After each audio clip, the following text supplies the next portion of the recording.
What's going on, Oye Dimelo? My name is Monica Marquez, aka Momo from MoMo On The Move. Check out my podcast on all listening platforms and visually through YouTube. My podcast is all about exactly what it sounds like being on the move. Welcome back, people, to MoMo On The Move. Oh, we started? Oh, we started, baby.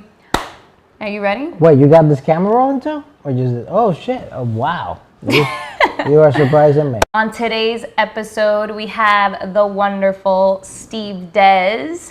Steve Dez is a jack of all trades from Puerto Rico, and he's an actor, comedian, producer, rapper. Shout out Rich Poor. And on Instagram, he is a motivational entertainer. Is that what it is? Yes. Would you like to tell us a little bit about yourself, what you do? How was your journey from Puerto Rico to LA? That's a Wherever you want to go. That's a lot of questions. Start on any. By the way, the credits, thank you. You said you cover a lot. The only thing that you forgot to say, and that's the one thing that I think I'm the most proud of right now. Okay. The rest is cool. It's cool that I do things I do on the side. Okay. But my main thing right now is like I'm the CEO of Oye Dimelo Network. It's a latinx and latinx network that we are a collective of creatives, and we do a bunch of projects. Like right now, we're kind of producing. This is part of co-producing. It's her show. Co-producing MoMo On The Move right now. Hey. I mean, I was gonna get there because I was gonna say what we both do together. Okay. But by all means, you can cut it and put it at the end or something. No, it's okay. Did he survive? Yeah, he tried to escape on foot. He stole the car. He was drunk. Oh my god, this is what I'm right here. Yeah, did you read about this? Somebody's actually legit interested in making a movie about that part of my story. Because I told them, and they're like a producer in this big company, and they're like, I want to make a movie about what happened to you, because you won a game show and you also had a really bad car accident. You won a game show? Yeah, before this, I won a game show. Like a big prize? Yeah, NBC. I won a primetime game show. Won $25K. Which I can send you a footage if you want to insert it or use it. Fuck yeah, send me that shit. Yeah, it's on. I mean, the highlights are on YouTube, but I have the whole thing on a Dropbox, so I can give it to you. But your life is interesting. Yeah, it's pretty insane. Yeah, my life's pretty insane. But essentially, the car accident was the thing that made me go oh snap! I've been doing all this stuff where I have to in order for me to get money, I have to be physically in a place, because acting is like that. Yeah. Stand up is like that. So for the first time in my life, that's detrimental to a performer and entertainer. Yeah. So for the first time in my life, I legit couldn't walk. Oh my god. I was I would have had. I was in recovery. I was expected to be okay by 8 months of doing intense physical therapy. How long did it take you to 8 months? It took me half of that. It took me 4 months. But you had a fighter in you. Yeah, but in the meantime, I had to find a way to make money. Because I didn't, I was living in LA. LA, it's your, rent alone. It's your fucking bank account. It's your bank account quickly, especially at the time that I was just a couple years in here. I was still figuring it out. Mm-hmm. And I was by myself, Right. So that got me interested into marketing and online businesses. So I was just finding any type of way to make money online. And I stumbled into network marketing, which is the MLM, all that stuff that I'm sure a lot of people have been pitched. At least if you live in LA or whatever, somebody goes, hey, come and have a coffee with me. And then they pitch you something. Yeah. So you sign up 3 people and we make money together. But I did a pyramid scheme. Yeah. So I did something like that. But it was horrible. But the great thing about it was the people I met. Okay. So I started meeting people that legit wanted to better themselves. So you met people online? Online? I was making connections online, but then meeting them offline. How? When you were were you on crutches, wheelchair? When I started doing it, I was just doing it from home and just inviting people over and doing presentations at home. But I can't move, you gotta come here. Yeah. But when I was able to actually be physical, then I started to go out for these coffee meetings and whatnot. Yeah.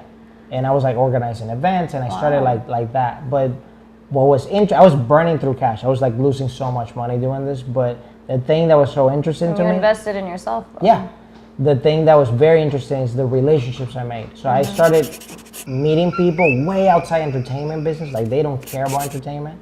It's just fully like business-minded people, and really people are focused on like personal development. Like they were reading a lot of books about bettering themselves. They were going to business conferences to like hype each other up and help each other out. And that's when I stumbled upon, like, for the first time in my life, like like a group of people that they were like, how can I help you?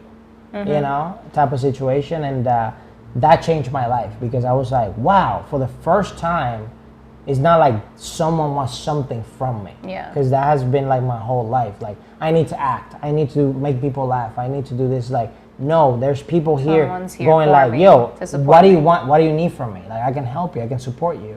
And that changed everything. I became addicted to conferences, and I started going until I met this guy named Javon. And shout out to Javon. He's probably in Australia right now, but like, well, damn, like, you know, doing men's workshops and stuff. But he pitched me this idea called the Mentor, and it's basically, he was seeing that the biggest problem in, like, this is when the whole Me Too movement was starting to happen and all this stuff. He was like, the problem is we need to educate our men, because, like, you know, girls are taught since they were younger, like, about emotional intelligence and like it's okay to cry and all that, versus men, they get all that stuff like bottled up. Right. So he was like, what about if we go on like this tour where we are mentoring men, like young men, like kids. Mentor. Yeah. And play on words, and we teach them about emotional intelligence. We teach them about meditation. We teach them about trusting each other. We teach them about being open, being more open around their friends and close people. That's pretty cool. Yeah. So we did that for a couple of years.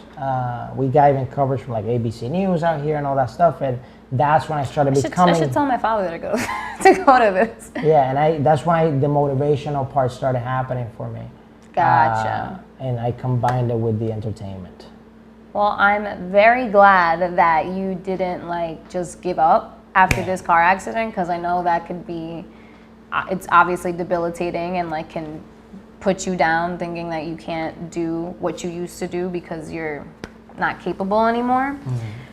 Cause like shit, I lost my voice the other day for a whole day, and I was like, oh my god, what am I gonna do? But if I don't get it back, like shit like that. But like I also know someone who like literally just one day could not walk.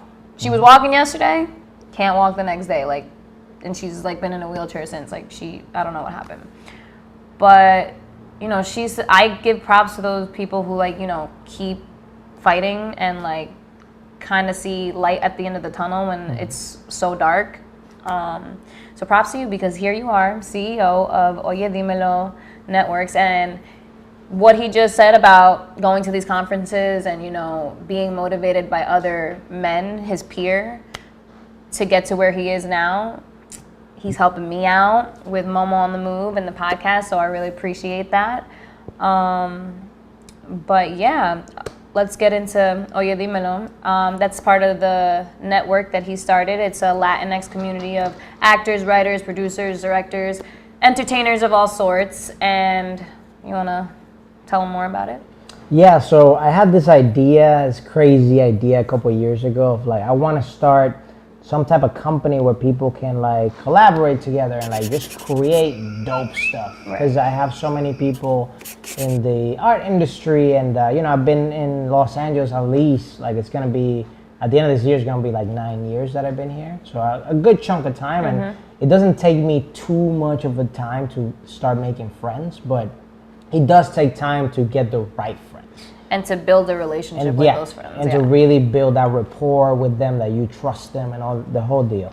That's important. And a company's gonna thrive. Yeah. So but basically I had this idea of like, I want to do this, but in my head is like, I need money, I need funding in order to do it. So at first I was trying to do it with BuzzFeed, but then one of my Me Too, which is kind of like what BuzzFeed is doing, but just very emphasizing the Latinx community. Okay. And I was really trying to become a producer there, because if I get a producer, I'll get like a small budget and I can hire my friends and we can make this stuff happen that I wanted to create. But I noticed that first they had like a very, very big problem in the sense of like how the way they hire. And what I noticed later what it was, because I didn't notice it at first, but it was like they only hire They hire Latino people, but they were mainly hiring white Latino people. Like white skin. Like skin color Skin white. color. Not like whitewashed Latinos. Well, that too. Well, okay. But yeah, but skin color. So only the light skins got in? Yeah, basically. Damn, I would only be there for half the year because in the summer I'm black. I mean, girls also had like a bit more chance than guys.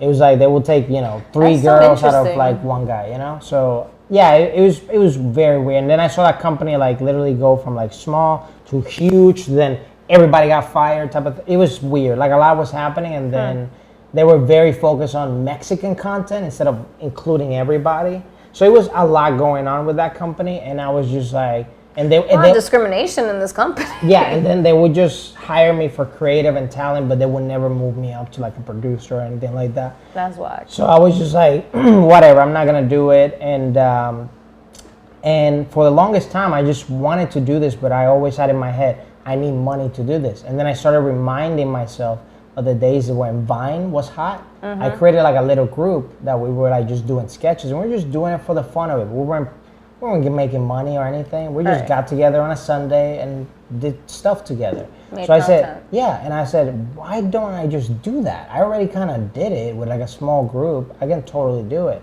And even if I just get 3 or 4 people to do it, at least we'll get together on a consistent basis and create stuff. And literally, I put out the idea to some of my friends. And the first meeting, we had like, I don't know, 22 people. It was insane. How did you advertise the meeting? Via text. Through text? Okay, so people who know people. I was just like hitting and I wasn't telling them like bring your friend. I was telling them just them. Oh shit. Specifically. But I just reached out to like I said, oh, I have maybe these 8 friends, and then, oh, these 2 people maybe, and then, oh, maybe this other person. And other people were recommending me to other people, but literally those people that got recommended never came because since they don't have a rapport with me, they don't know me like that, they just thought it was like a waste of time or whatever. And but my friends did show up, and then my friends started speaking about it with other people, and slowly other people that I didn't know started trickling in. And then I got to a point I need to put deadlines on things because we were just getting together and being like, it's a Latinx group, but we don't have a name. And we decided on Oye Dimelo, and I put the network because it's a network. So that's why Oye Dimelo? Because that's literally what the majority voted. They really we didn't have Oye, we just had Dimelo. Okay. And people like Dimelo. But I was just like, I don't like it just like that. It's listen up, motherfuckers. Yeah, Dimelo, just like that Dimelo Network is like, it's plain, it's too generic. I feel like it's been done before. Yeah, and when we put the Oye Dimelo, then I was like, okay, I can get on board with this. And we decided on that on literally one of our meetings, and then we've been restructuring, you know, growing. So when did you start this year? This past year, 2019. This past year, 2019, yeah. Okay. And it's growing pretty heavily 2020, and we already have we produce pretty much all types of content, whether it's podcast, sketch, live shows, live music shows. All sorts of whatever it is, creative feature films, short films, commercials, music videos, whatever. We pretty much produce every single sort of content you can think of. Yeah. So, let's tell the people how we met. I met Steve this year, obviously, because it was out here in LA, and I've only been here a year. At the dance floor? We met on the dance floor. Yeah, I think so. We met at Sandunga, which was a... Shout out to Flowers Rhythm. Shout out. DJ Tostones. DJ Tostones. It was like an event that was planned every first Wednesday of the month. Yeah. So... At a Simple Bar in Hollywood. Yeah. I mean, Ventura, I don't know. Studio City, whatever. Studio City, I think it was. Anyway, Vero told me about it.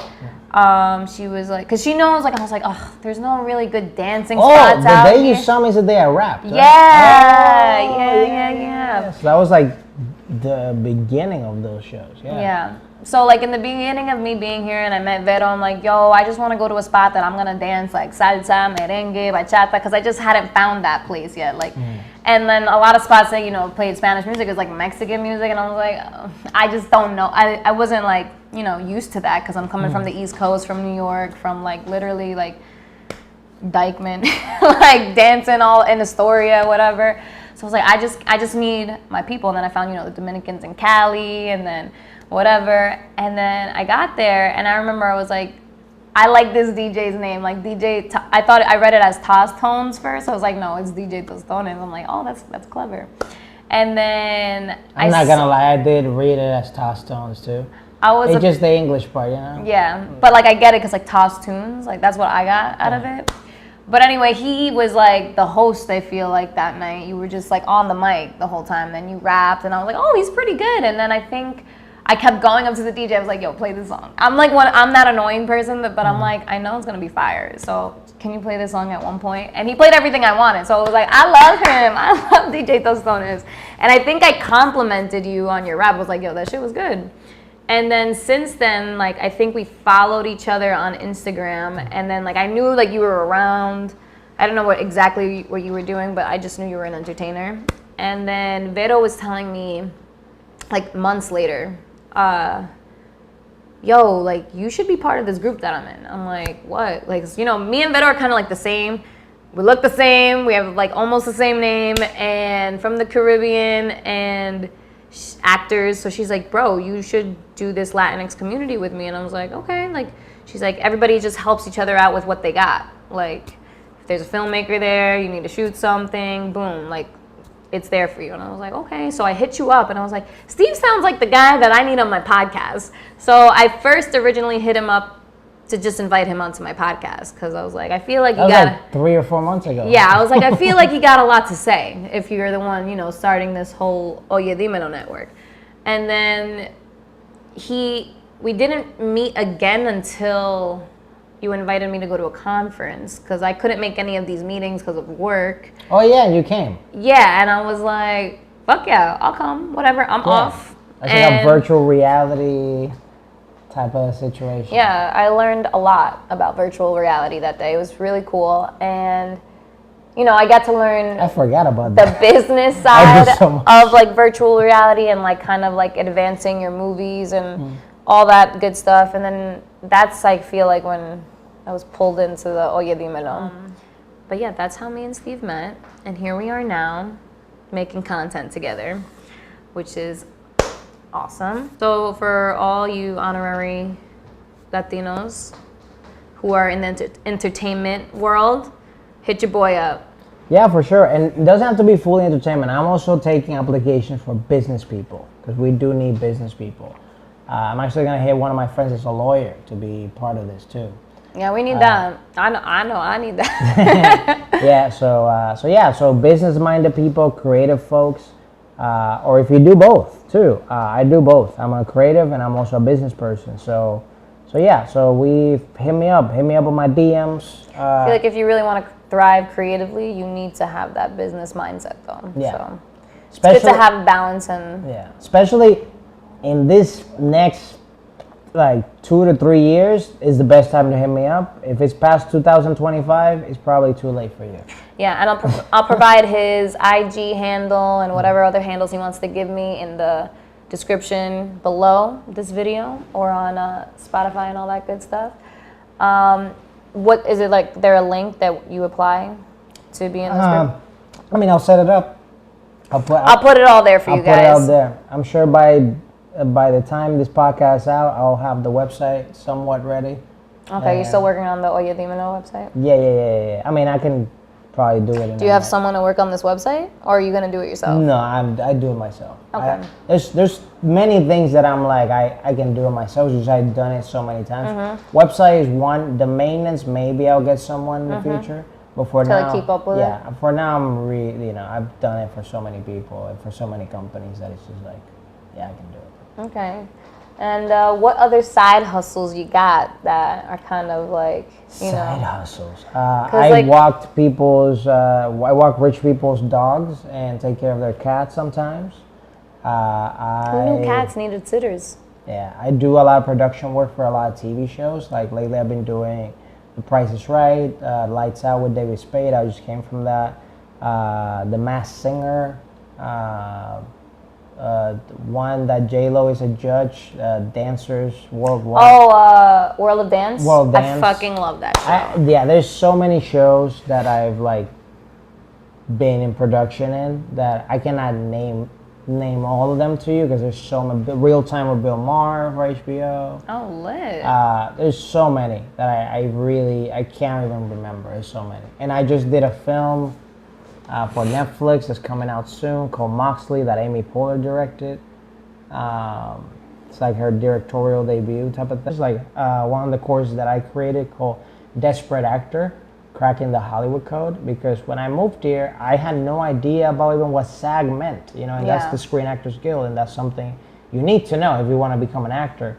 And, Union for Actors, for those of you who don't know. Yeah, and I created this course that literally teaches someone that literally has no clue about the business but wants to become an actor. That's awesome. How to crack the Hollywood code, quote unquote, but basically teaching them the basics and the things they really need to learn in order to like start their career the moment they step in LA versus it took me years to really learn how this industry I'll definitely works. advertise that because my friend Christian, who's the one who gave me the sign, he released a book this year, 2019,